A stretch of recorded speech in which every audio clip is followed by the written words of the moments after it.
Comenzamos hoy, amigo oyente, nuestro estudio en el libro de Levítico, y antes de entrar en el texto, quisiéramos presentarle este libro. Consideramos el libro de Levítico como uno de los más importantes libros en toda la Biblia.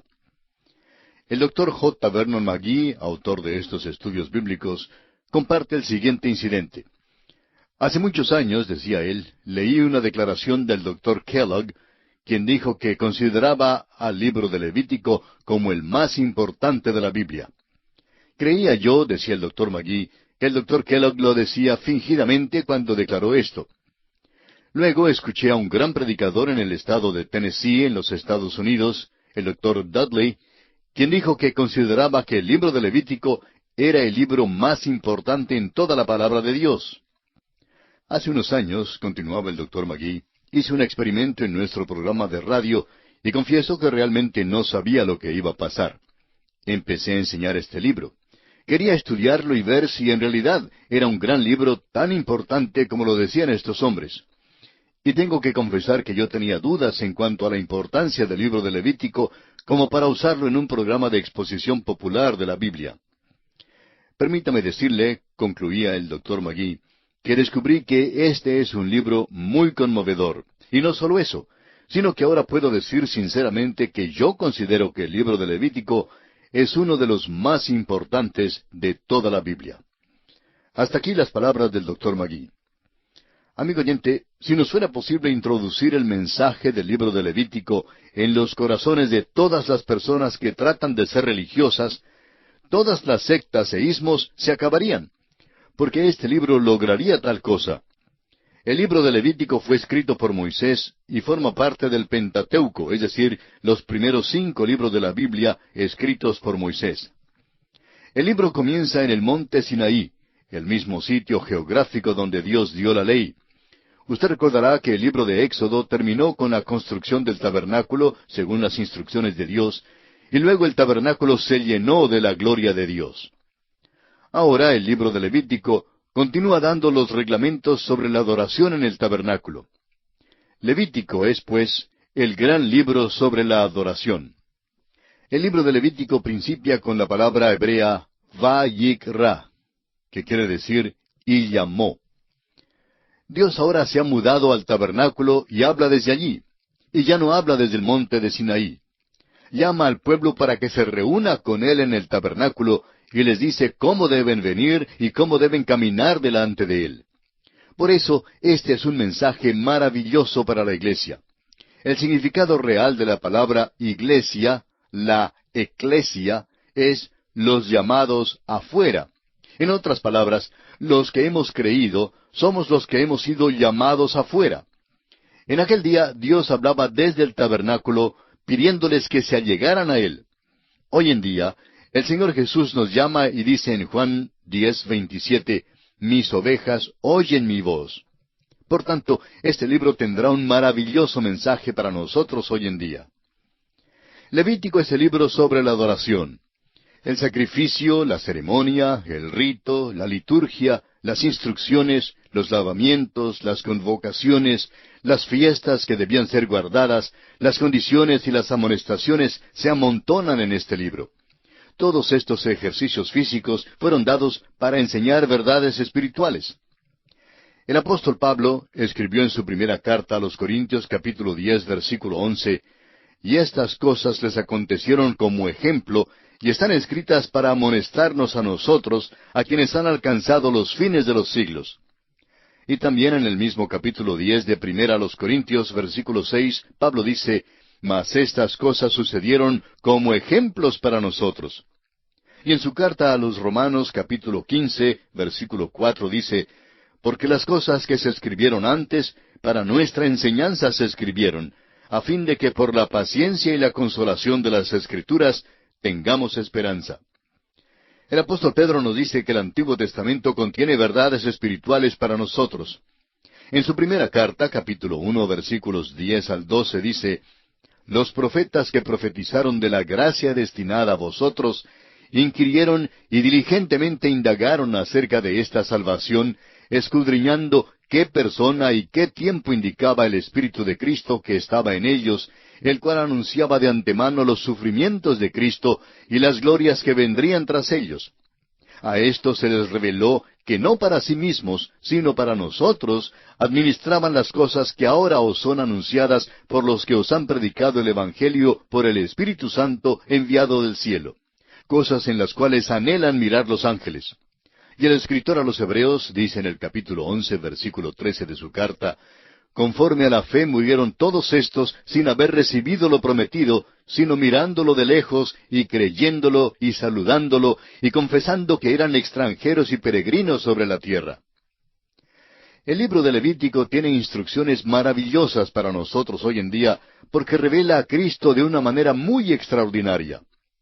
Tyndale, en su prólogo al tercer libro de Moisés, dijo: aunque los sacrificios y ceremonias no pueden ser base ni fundamento sobre las que se pueda edificar, es decir, aunque no podemos comprobar nada por medio de estas cosas, sin embargo, una vez que hemos hallado a Cristo y sus misterios, entonces podemos tomar prestadas las figuras, es decir, las alegorías, las similitudes y los ejemplos para revelar a Cristo y los secretos de Dios que están escondidos en Cristo, y podemos declararlos más viva y perceptiblemente que con todas las palabras del mundo.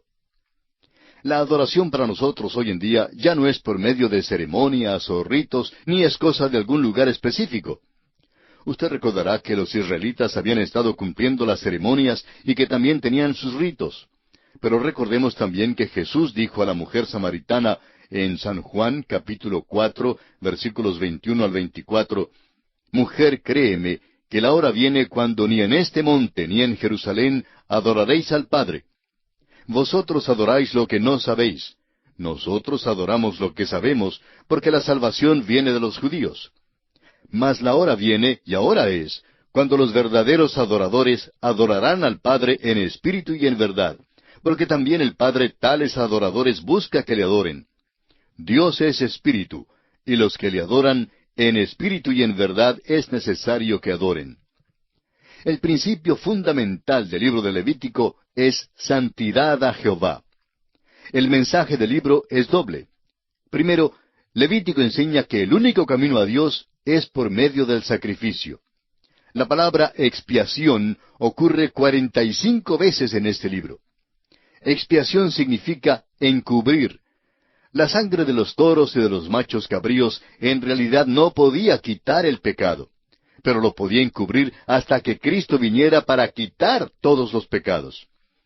El apóstol Pablo se refiere a esto en su carta a los Romanos capítulo 3 versículo 25, cuando dice: «A quien Dios puso como propiciación por medio de la fe en su sangre, para manifestar su justicia, a causa de haber pasado por alto en su paciencia los pecados pasados». Los pecados pasados son los pecados en el Antiguo Testamento. El hecho es que Dios nunca aceptó la sangre de los toros ni de los machos cabríos como pago final por el pecado, sino que exigió derramamiento de sangre. Fue una expiación para encubrir los pecados hasta cuando Cristo viniera. En otras palabras, Dios salvó así a crédito en el Antiguo Testamento. Cuando Cristo vino, como lo dice aquel himno con tanta exactitud, todo lo pagó. Esto es verdad en cuanto al pasado, en cuanto al presente y en cuanto al futuro. Uno de los versículos claves en el libro de Levítico que trata de la expiación se halla en el capítulo 17 y el versículo 11, donde dice: «Porque la vida de la carne en la sangre está, y yo os la he dado para hacer expiación sobre el altar por vuestras almas, y la misma sangre hará expiación de la persona».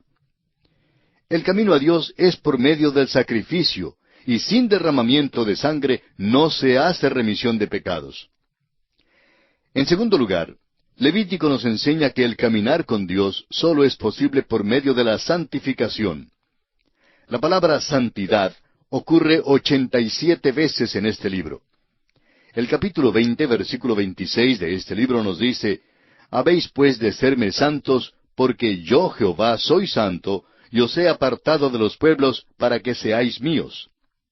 Dios dio leyes exactas que gobernaban la dieta, la vida social y cada detalle de todos los aspectos físicos de la vida cotidiana de su pueblo. Hoy en día, esas leyes tienen una aplicación espiritual mucho más grande para su pueblo. Por eso mismo, creemos que debemos estudiar el libro de Levítico, porque el acceso a Dios está asegurado para el pecador hoy mediante la sangre derramada de Cristo. El escritor a los Hebreos lo declaró así en el capítulo 9, versículos 25 y 26. Y no para ofrecerse muchas veces, como entra el sumo sacerdote en el lugar santísimo cada año con sangre ajena. De otra manera le hubiera sido necesario padecer muchas veces desde el principio del mundo. Pero ahora, en la consumación de los siglos, se presentó una vez para siempre por el sacrificio de sí mismo para quitar de en medio el pecado. Aquellos que son redimidos por la sangre de Cristo deben vivir una vida santa si desean gozarse en Dios y en verdad adorarle. El mismo escritor a los Hebreos en el capítulo 13, versículos 20 y 21 dice, «Y el Dios de paz que resucitó de los muertos a nuestro Señor Jesucristo, el gran pastor de las ovejas, por la sangre del pacto eterno, os haga aptos en toda obra buena para que hagáis su voluntad, haciendo Él en vosotros lo que es agradable delante de Él por Jesucristo, al cual sea la gloria por los siglos. Amén». Levítico es un libro extraordinario, y esto es especialmente cierto si consideramos su contenido a la luz del Nuevo Testamento. Estamos pasando un poco de tiempo aquí porque deseamos infundirle interés en este libro. El libro de Levítico es algo pesado para el cristiano ordinario, y usted no encontrará muchos individuos ni clases bíblicas que lean y estudien este libro de Levítico. Sin embargo, es un libro extraordinario. Primero, las 5 ofrendas que principian este libro son camafeos bien tallados y muy claros de la persona de Cristo. Describen a fondo su divinidad y su humanidad y dan su muerte en detalle. Esto lo encontramos en los capítulos 1 al 7.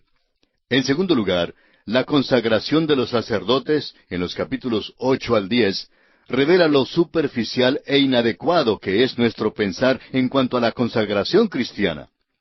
En tercer lugar, la dieta que Dios proveyó para su pueblo en el capítulo 11 era sanitaria y terapéutica, y contiene mucho alimento espiritual para nuestras almas.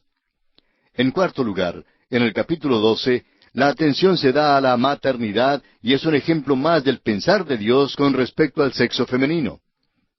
En quinto lugar, la importancia que se le da a la lepra y su tratamiento en los capítulos 13 al 15 y el hecho de que se halle en el corazón de este libro sobre la adoración demanda nuestra atención. ¿Por qué se encuentra esta extensa sección de 3 capítulos dedicados al tema de la lepra?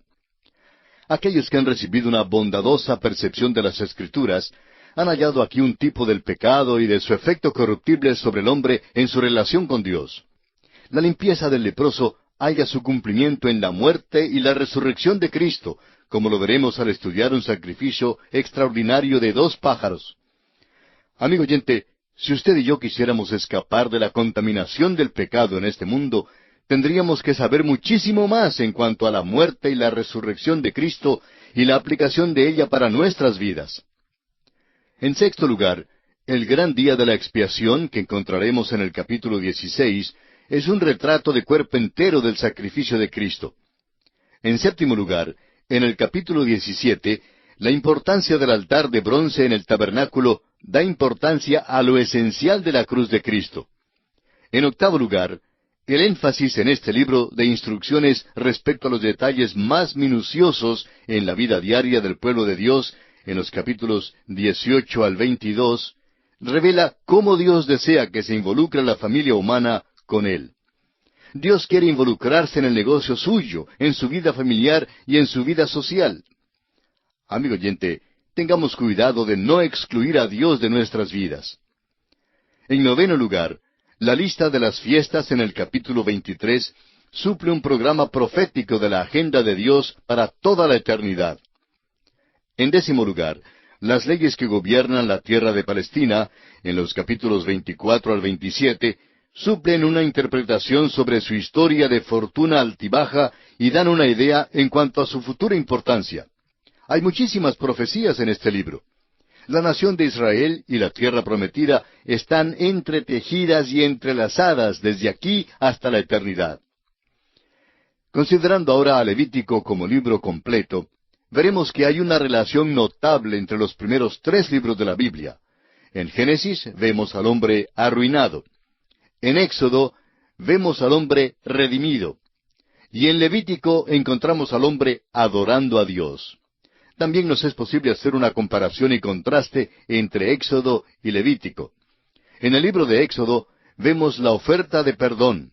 En Levítico se ofrece la pureza. En Éxodo tenemos el acercamiento de Dios al hombre. En Levítico tenemos el acercamiento del hombre a Dios. En Éxodo, Cristo es Salvador. En Levítico, Él es santificador. En Éxodo, la culpa del hombre es sobresaliente. En Levítico, la contaminación del hombre es la que sobresale. En Éxodo, Dios habla desde el monte. En Levítico, habla desde el tabernáculo. En Éxodo, el hombre es acercado a Dios. En Levítico, el hombre es guardado cerca de Dios.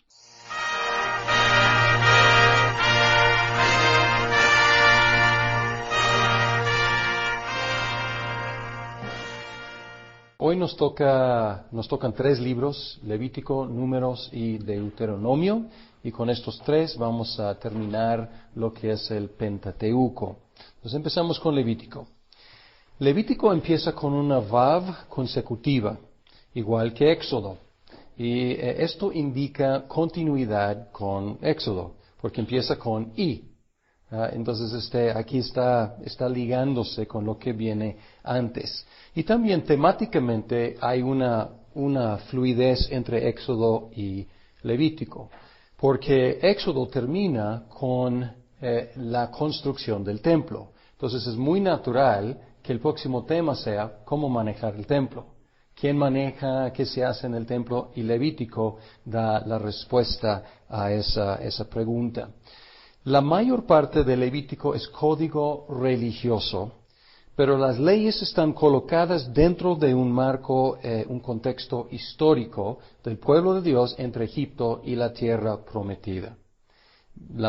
Mucho de Éxodo, pues todo Levítico, todo Números y todo Deuteronomio está en esa geografía entre Egipto y la tierra prometida.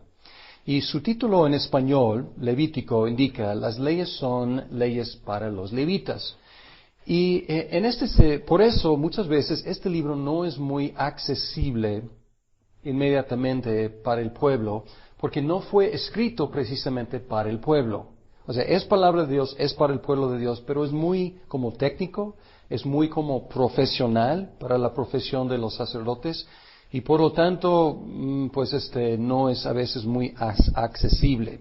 Dillard y Longman lo identifica como historia didáctica, pero esto no es decir nada muy especial acerca de Levítico, porque todo el Pentateuco y todos los libros históricos son historia didáctica. Pero aquí tenemos leyes dentro de un marco histórico. Y hay secciones de Levítico que son narrativa, pero la mayor parte es código, hablando del género de Levítico.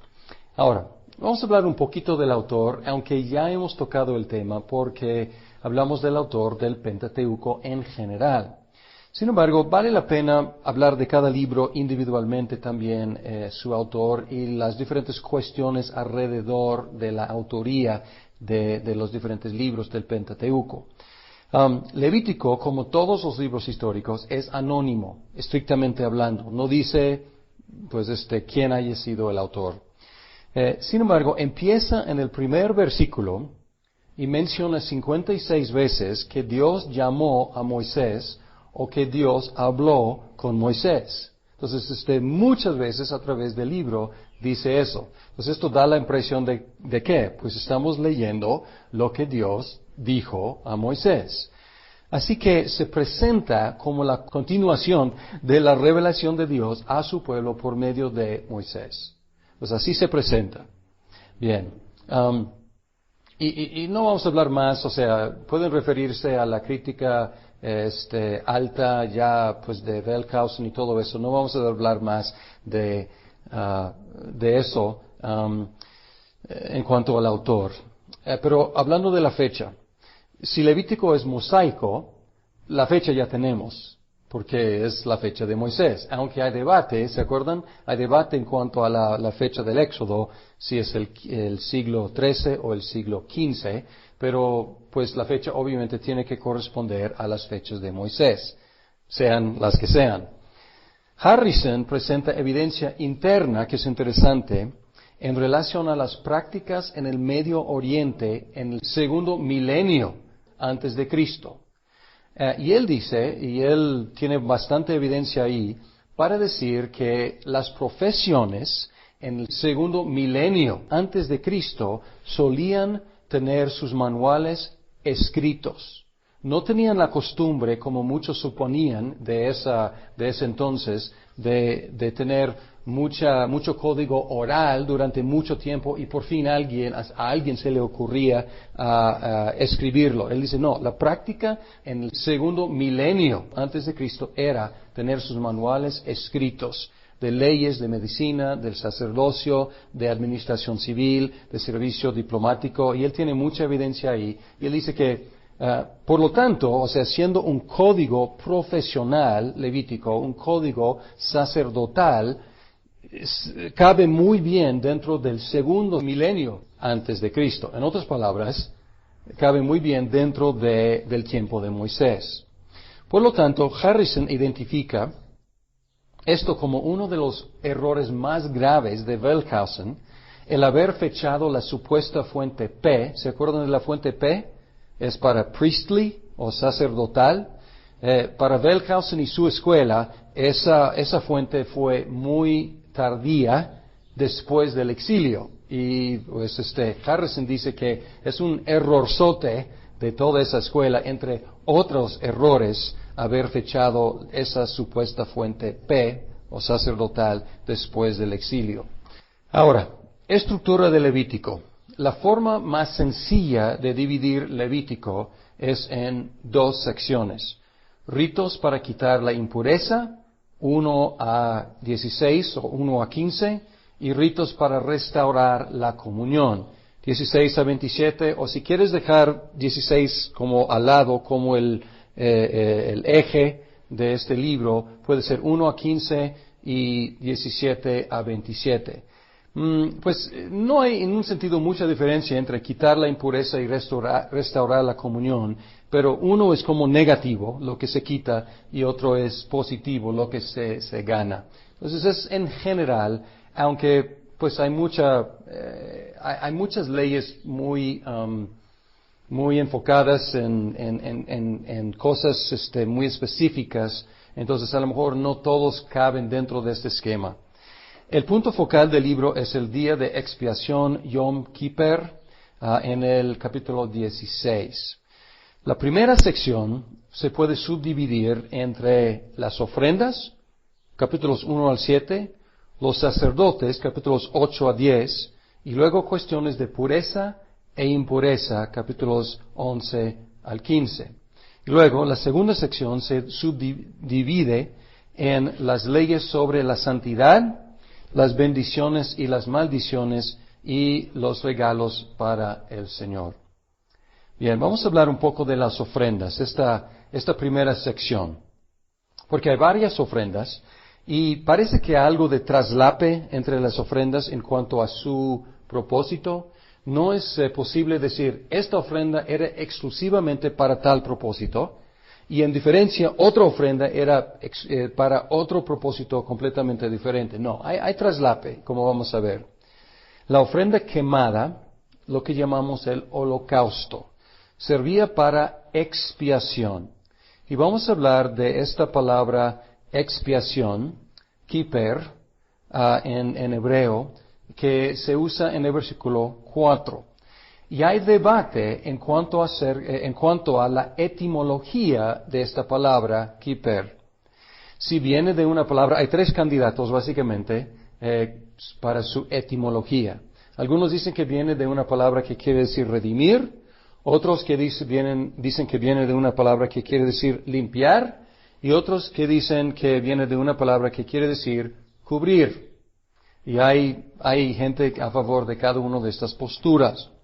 Como sea, en el contexto, o sea, si regresamos al curso de hermenéutica, la etimología a veces nos ayuda a entender una palabra, pero a veces nos da una finta. porque a veces el uso actual no es el uso de la etimología. Entonces, en un sentido el debate es importante, pero en otro sentido tenemos que hacer la pregunta, ¿qué quiere decir en el contexto? ¿Cómo se utiliza? Y tenemos en un sentido un problema aquí, pero no estamos perdidos. El problema es que Levítico presenta estas ofrendas, pero nunca explica realmente su mecánica. Se explica cómo se hacen, pero no explica su significado. Se supone que la gente entiende su significado. Entonces nosotros tenemos que intuir, interpretar para entender su significado. Pero hay una cosa muy importante. Cuando alguien lleva el holocausto al sacerdote, antes de degollarlo, el que ofrece, el que está adorando a Dios, pone su mano sobre la cabeza del animal. Y vamos a ver esto en el día de Yom Kippur, y ahí se explica más ampliamente. Y ahí vamos a encontrar que es simbólicamente transferir su culpa al animal, y luego el animal muere. Entonces aquí podemos ver la idea de la sustitución. Entonces, su etimología, sea la que sea, tenemos aquí un acto de sacrificio vicario, acto de sacrificio en lugar de. Entonces, aquí el holocausto es el concepto muy fuertemente. Ahora, la ofrenda, el segundo tipo de ofrenda era ofrenda de cereal o de grano, y funcionaba más como tributo al Señor, más como un regalo para el Señor. Entonces aquí estamos con el holocausto y con el grano, estamos cubriendo en un sentido todas las posibilidades, ¿no? O sea, ¿qué producía la gente con su trabajo? O producía, pues, animales, si se dedicaban a criar animales, o si eran más agrícolas, que producían, pues, algún tipo de grano. Entonces aquí podemos ver que las ofrendas, pues, tenían que venir del producto de la gente. La ofrenda de comunión enfatizó la comunión o la paz. Y aquí la palabra de la ofrenda de comunión está relacionada con la palabra shalom. Y ahí podemos ver el énfasis en la relación. Sin embargo, al mismo tiempo tenía un aspecto expiatorio, ni expliqué expiatorio, pero expiatorio es quitar pecado. Porque otra vez el adorador ponía su mano sobre la cabeza del animal. Enfatizaba comunión, lo positivo, pero también tenía ese aspecto de un sacrificio vicario. La ofrenda expiatoria, entonces ya hemos hablado de la ofrenda quemada, la ofrenda de cereal, la ofrenda de comunión, y ahora la cuarta es la ofrenda expiatoria. Tenía que ver con quitar el pecado no intencional del sacerdote, del pueblo, del líder del pueblo, o de un miembro del pueblo, o sea, del pueblo en general, un pecado que todo el pueblo cometió, o un sacerdote, un líder, o un miembro individual. Y hay descripciones de rito para cada uno de estos casos, pero aquí cubre los pecados no intencionales. Y luego la quinta ofrenda es la ofrenda por la culpa. Y es difícil realmente distinguir mucho entre la ofrenda expiatoria y la ofrenda por la culpa. Son muy parecidas y el concepto obviamente es muy parecido. Sin embargo, algunos dicen que es la ofrenda de reparación porque tenían que agregar 20% más del valor del sacrificio. Entonces, si el animal valía tanto, 100 no sé qué, pues tenían que agregar 20% más y dar 20% del valor. Y no es completamente claro por qué, pero posiblemente porque haya hecho algún daño a alguien y está pues reparando el daño, ¿no? Pero no está completamente claro ahí. Entonces estas son las 5 ofrendas con que empieza Levítico. Luego el segundo tema principal de Levítico es el sacerdocio. La sección de 6:8 a 7:38 da instrucciones para los sacerdotes. Y luego la sección 8 a 10 es la narrativa de la ordenación de Aarón y sus hijos y el inicio de su ministerio. Y luego trágicamente, inmediatamente viene la muerte de dos de sus hijos, Nadab y Abiú. ¿Por qué? Porque se les ocurrió presentar a Dios una ofrenda, pero no fue una ofrenda autorizada. A lo mejor bien intencionada, pero ellos presentaron algo no autorizado por Dios. Y ellos pagaron con sus vidas, por ir más allá de su autoridad. Entonces hay algo muy sobrio ahí, muy solemne, todo muy alegre, ordenación de Aarón y sus hijos, y luego, por pasarse, la muerte de dos de ellos de inmediato. Luego, pureza. El tercer tema principal de Levítico es la pureza. Y hay reglas que tienen que ver con pureza y purificación en relación a animales, los animales que se comen o se tocan. Y ahí hay reglas en cuanto a cuáles animales son limpios y cuáles son inmundos, si se comen o si se tocan. El alumbramiento, o sea, el parto. Las enfermedades cutáneas en las personas, los artículos y las casas. Y aquí están agrupadas juntas estas enfermedades como si todos fueran de la misma categoría. Y pongo aquí cutáneas porque es como si está en tu piel, o si está en tu bolsa, o en tu saco, o en tu pared, está en la piel de la cosa. O sea, en tu piel, o la piel de la casa, o la piel de del artículo de ropa, la prenda, o algo así. Por eso están juntos. Ahora, en traducciones anteriores, todo ha sido llamado lepra. Pero analizando el texto, lepra puede ser lo que se llama hoy en día la enfermedad de Hansen, que es la lepra, o sea, técnicamente, puede ser una de las posibilidades. Pero si leemos el texto podemos encontrar que pues está hablando de cualquier enfermedad de la piel. Algunas son muy graves y otras pues se curan solitas y luego el sacerdote declara limpia a la persona y no hay problema. También está hablando de cosas como moho, que crece en las paredes, o en la ropa, pues cosas que aparecen en la superficie. Y luego también secreciones corporales, diferentes secreciones de sustancias, biológicas del cuerpo humano y cómo mantener pureza o lograr pureza después de una secreción. Muchas de estas leyes tenían que ver con el higiene y la salubridad. Y Harrison tiene explicaciones muy detalladas, muy interesantes, para explicar cómo cada una de estas leyes tenía que ver con guardar buena higiene o buena salubridad.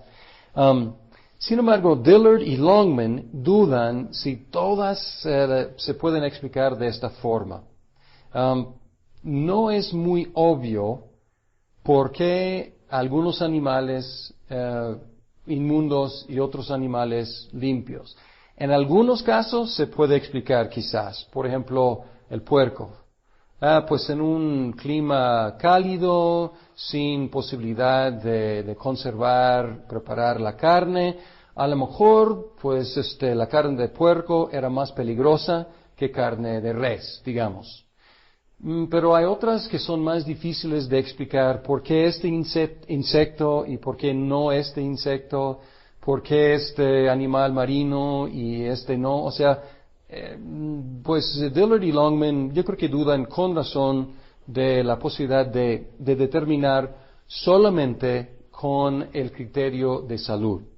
Y también el hecho de que Jesús declaró todas las comidas limpias en Marcos indica que había otro factor ahí, porque si estas comidas hubieran sido dañinas, o sea, siempre, es difícil entender por qué Jesús luego habría permitido comer de esas cosas dañinas. Entonces, pues Jesús declaró todo limpio.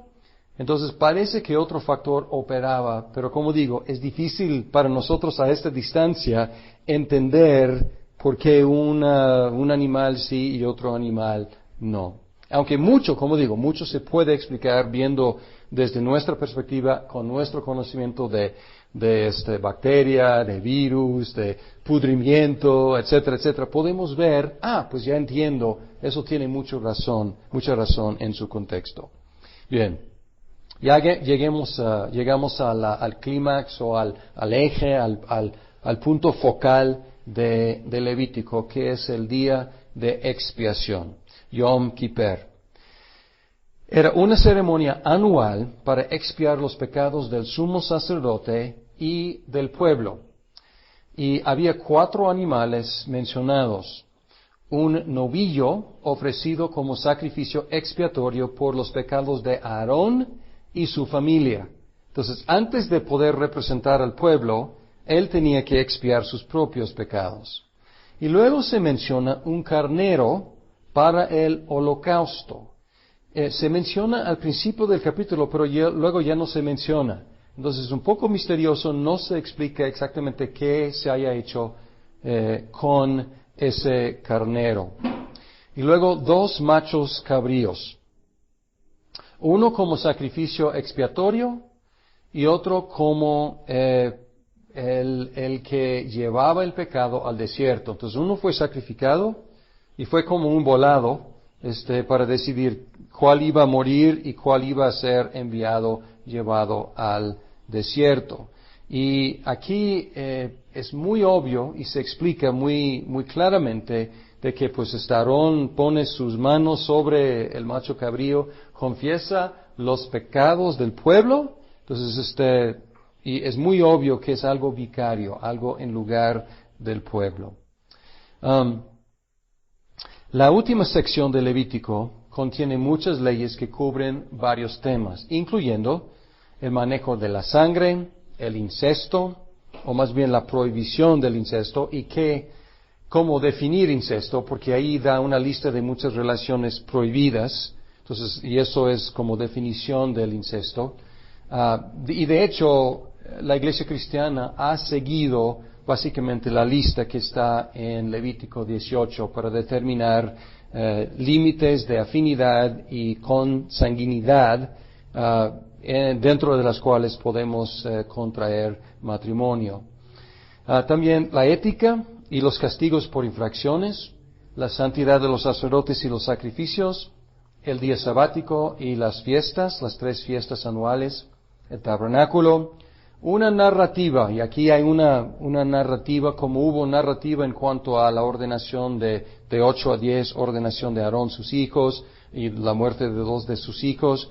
También aquí hay una sección narrativa sobre la muerte de un blasfemo, el año de jubileo, que era después de 7 sietes, después de 49 años, año de jubileo para cancelar deudas, librar esclavos, etcétera, restaurar la tierra a su forma original, las bendiciones y maldiciones, y luego termina con los tributos para el Señor.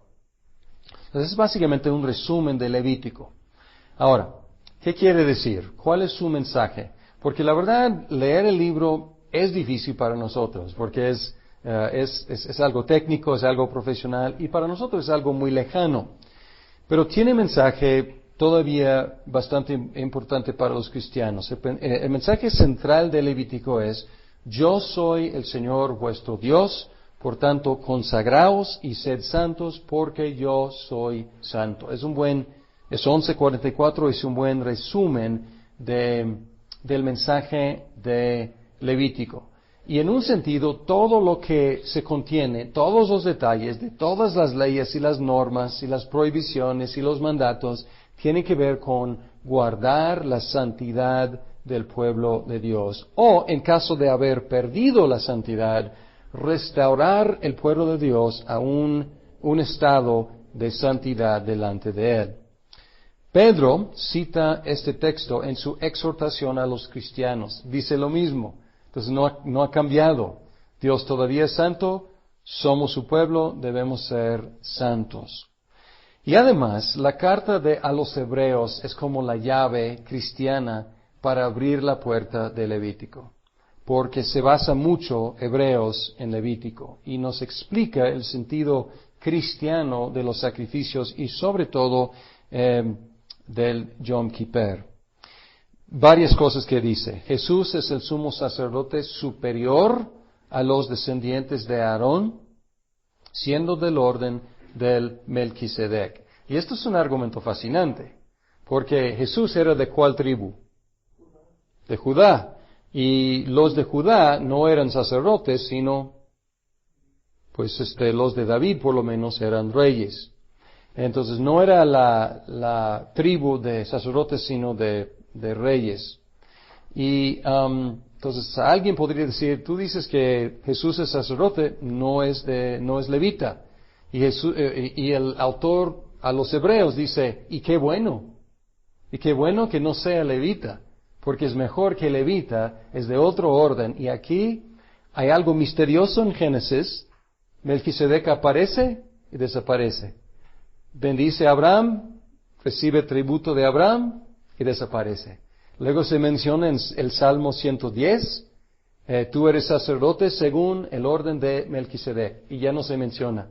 Y luego Hebreos lo agarra y dice, pues ya tenemos el cumplimiento, tenemos un sacerdote, no por nacimiento, sino por orden de Dios, no por el orden levítico, que realmente nunca logró a expiar los pecados del pueblo, sino según el orden del Melquisedec, el orden superior. Y así Jesús es el sacrificio perfecto y definitivo que finalmente quita el pecado una vez por todas. Y es un refrán en Hebreos, una vez por todas, y aquí se contrasta con los levitas. ¿Qué tan frecuentemente tenían que presentar sus sacrificios? Constantemente, diariamente, semanalmente, mensualmente, anualmente, durante milenios. Entonces, y dice, no, pues ya Jesús dio una sola vez. Y entonces es el sumo sacerdote superior, es el sacrificio perfecto. Así que todos los sacrificios, todos los sacerdotes temporales del Antiguo Testamento eran insuficientes y tenían su cumplimiento en Jesús. Nos podemos leer Levítico con provecho, pero viendo que es un anticipo, que son tipos, usando lenguaje técnico de la hermenéutica, son tipos de Cristo cumplidos en Cristo, el definitivo y perfecto antitipo. Y podemos ver aquí dos aspectos. Por su pecado, Adán y Eva sufrieron dos castigos. Sufrieron primero el exilio, fueron corridos del huerto de Edén, y luego sufrieron la muerte. En el Yom Kippur, un macho cabrío sufrió el exilio y el otro sufrió la muerte. Y también el cuerpo del macho cabrío muerto también se quemaba en exilio. Llevaban su cadáver, sus restos fuera del campamento para que fuera quemado ahí. Y Hebreos también hace esa conexión. Jesús sufrió el exilio y sufrió la muerte siendo crucificado. ¿Dónde? Fuera del campamento, fuera de la ciudad. Y el mensaje es el mismo para nosotros. A la luz de la obra sacerdotal de Jesús, debemos y podemos ser santos. Así que Levítico nos llama a ser santos por la gracia de Dios, santos por la obra sacerdotal de Cristo. Entonces es el mismo mensaje de Levítico, pero ya en un contexto definitivo, cumplido por Cristo.